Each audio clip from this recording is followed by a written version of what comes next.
Hoy vamos a hablar de algo polémico, el Huayzonpantli. Pregúntele a la presidenta mexicana y a los mexicanos qué hay en la calle Guatemala 24 en Ciudad de México. ¿Qué hay bajo tierra? Pregúntele a Sheinbaum qué hay debajo y por qué no lo abre al público. Pero para poder chismear a gusto les voy a decir primero qué es. Una enorme estructura cubierta con cientos, quizá miles de cráneos humanos atravesados por postes de madera. Eso fue exactamente lo que encontraron los españoles cuando llegaron a Tenochtitlan. Las descripciones más impactantes del Huayzonpantli aparecen en las crónicas de Bernal Díaz del Castillo y en las ilustraciones del Códice Florentino, donde los conquistadores describieron enormes estructuras cubiertas con cráneos humanos. Los mexicas lo llamaban Zonpantli. Era un monumento de guerra, un altar religioso y uno de los símbolos más perturbadores y fascinantes del México prehispánico. ¿Pero qué era realmente el Zonpantli? ¿Por qué existía? ¿De verdad sacrificaban a miles de personas? ¿Y qué hay debajo del centro histórico de la Ciudad de México?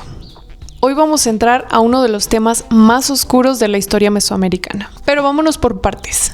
¿Qué es un Zonpantli? La palabra Zonpantli viene del náhuatl Tzontli, que significa cabeza o cráneo, y Pantli, que significa hilera o fila. Literalmente significa hilera de cráneos o muro de cráneos. El Zonpantli era una estructura ceremonial donde se exhibían cráneos humanos perforados lateralmente y colocados sobre vigas de madera. No era un invento exclusivo de los mexica. Civilizaciones anteriores como los toltecas, los zapotecas, los mayas y los mixtecas también construyeron Zonpantlis, pero fueron los mexica quienes llevaron esta práctica a una escala gigantesca. El más famoso fue el Huayzonpantli, ubicado cerca del Templo Mayor de Tenochtitlan. Huey significa gran, así que literalmente era el gran muro de cráneos. Y según los españoles era algo imposible de olvidar. Cuando Hernán Cortés y sus hombres llegaron a Tenochtitlan en 1519, quedaron impresionados por el tamaño y riqueza de la ciudad. Pero hubo algo que los aterrorizó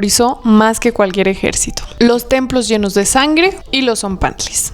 Bernal Díaz del Castillo, soldado y cronista de la conquista, escribió que había torres hechas completamente de cráneos unidos con cal. Otros españoles afirmaban haber contado decenas de miles de cabezas. ¿Era exageración? Pues ya sabemos que sí era real, pero también le echaban un poquillo de drama. Los españoles tenían motivos para presentar a los mexicas como salvajes. Y tú podrías decir, es que justificaban la conquista, es que justificaban la evangelización, es que justificaban la violencia española. Y sí, y sí, quizá en parte sí, pero eso no significa que todo sea una mentira, porque la arqueología confirmó que el Huayzonpantli sí era verdad, sí existió y que sí decían la verdad. Aquí es donde el tema se pone un poquito complicado para algunos. A ver, sí, los mexica practicaban sacrificios humanos. Yo creo que a estas alturas eso ya lo sabemos todos, ¿no? La verdad es que eran amantes del sacrificio humano y no era algo ocasional. Era parte fundamental de su cosmovisión religiosa y, claro, de su poder político también. Hay quienes dicen que para entender esto, primero debemos dejar de pensar con una visión moderna. Pero yo creo que esa misma visión moderna, en la que se supone que ya tenemos un mejor conocimiento y un mejor entendimiento histórico, nos debería ayudar a entender que eran otros tiempos, otras formas de pensar y actuar que hoy, gracias a ese aprendizaje, ya no es.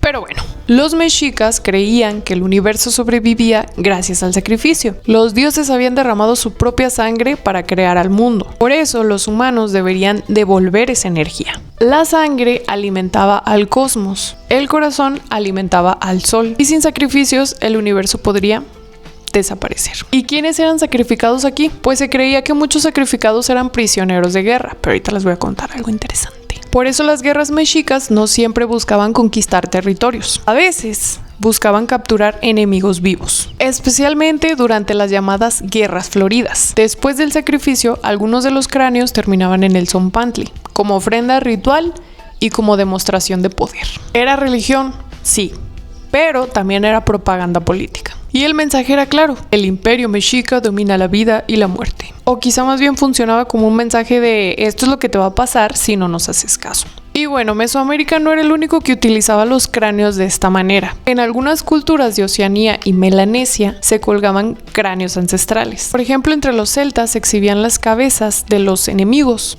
suspendidas.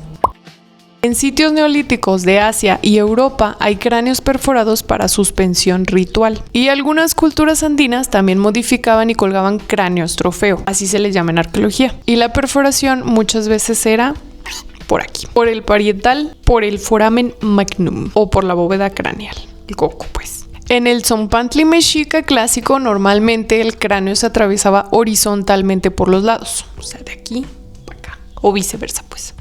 Las crónicas españolas hablan de miles y miles de víctimas. Las cifras varían muchísimo según la fuente colonial. Y ese es justamente uno de los grandes debates históricos sobre el Güey Tzompantli. Algunos relatos hablan de 60,000 cráneos y otros llegan hasta 100,000 o más. Andrés de Tapia específicamente confirmó haber contado 136,000 cráneos en una estructura cercana al Templo Mayor. Bernal Díaz del Castillo también describió el Tzompantli como gigantesco, aunque sus cifras son menos precisas. Incluso hay relatos que mencionan 80,000 sacrificios en pocos días, pero muchos expertos consideran que esas cifras son imposibles. ¿Por qué? Porque pues logísticamente sería imposible. Además, los españoles pues sí tendían a exagerar un poquitín.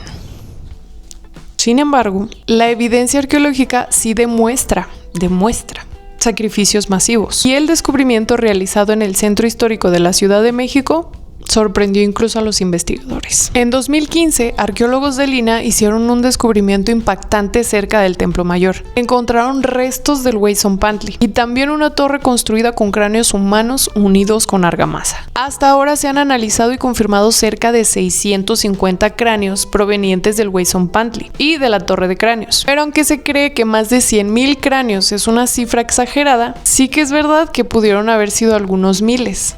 No sé, 10,000 por decir una cifra. Tomando en cuenta que algunas partes del Güey Tzompantli fueron destruidas y a lo mejor otras partes más siguen debajo del centro histórico de la Ciudad de México. Además hay que considerar también que mientras el Güey Tzompantli estuvo en uso, a lo mejor muchos cráneos fueron desprendidos o reubicados o desechados incluso en otros lugares. Y algo de la información que produjeron estos análisis rompió una vieja idea que se tenía sobre los sacrificios mexicas. No todos eran guerreros. Las más recientes investigaciones han demostrado que también había mujeres, adolescentes y niños. Esto cambió muchas teorías sobre quiénes eran sacrificados y por qué. Los análisis indican que muchos cráneos tenían perforaciones laterales para ser colocados en postes, exactamente como describieron los cronistas hace 500 años. Durante siglos muchos pensaron que los españoles habían exagerado, pero la arqueología terminó revelando algo escalofriante. El Tzompantli sí era real.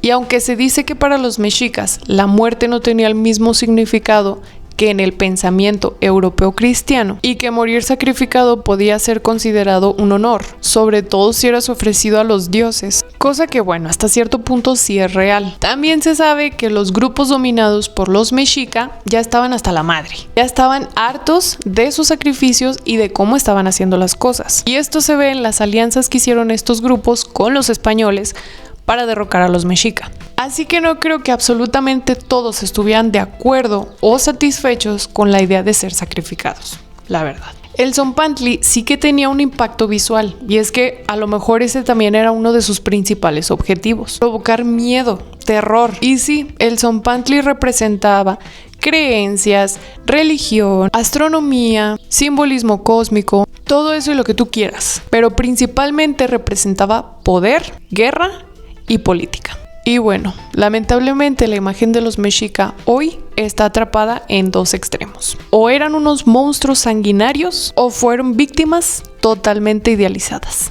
La realidad histórica es muchísimo más compleja. Los mexica construyeron una de las ciudades más avanzadas de su tiempo, sistemas hidráulicos impresionantes, mercados gigantescos, arte extraordinario, astronomía sofisticada y una poderosa estructura política. Pero también practicaron sacrificios humanos a gran escala. ¿Y qué crees? Ambas cosas son completamente ciertas y hoy nada es un secreto en lo absoluto. Así que no te dejes engañar con la idea de que se te está ocultando algo que está debajo del centro histórico de la Ciudad de México. Pregúntele a Sheinbaum qué hay debajo y por qué no lo abre al público? Porque la verdad es que esa información está disponible desde que fue encontrado ese Wayson Pantley y se le hizo su debida difusión. Creo que para los mexicanos no es nada nuevo, y si lo es porque a ti no te interesa esa información, que es algo muy diferente. Así que no, señora, eso no está oculto. Y es que, a ver, también hay que entender que si aún no está abierto al público, es porque aún se están haciendo investigaciones. Y producto de esas investigaciones es que hoy sabemos que también había niños dentro de esos sacrificios humanos. Y no es algo oculto, sí lo están publicando, sí se está dando a conocer. Así que no te dejes llevar por el chisme. Porque, ese como si lo compartes, ¿verdad? Ese como si te metes a leer todo el rollo, los comentarios, toda la información. Pero cuando se trata de algo de historia de tu país, nada. Pero bueno, ¿quién soy yo para regañarlos? Yo solamente vine aquí para platicarles que era el Wayson Pantley. Espero que hayan aprendido algo el día de hoy. Espero que les haya gustado el video. No quiero aburrirlos más, así que nos vemos en un video próximo. Como siempre, gracias por ver. Ya sabes, suscríbete, dale like y comparte si te gustó el video, y nos vemos en uno próximo. Chao, chao.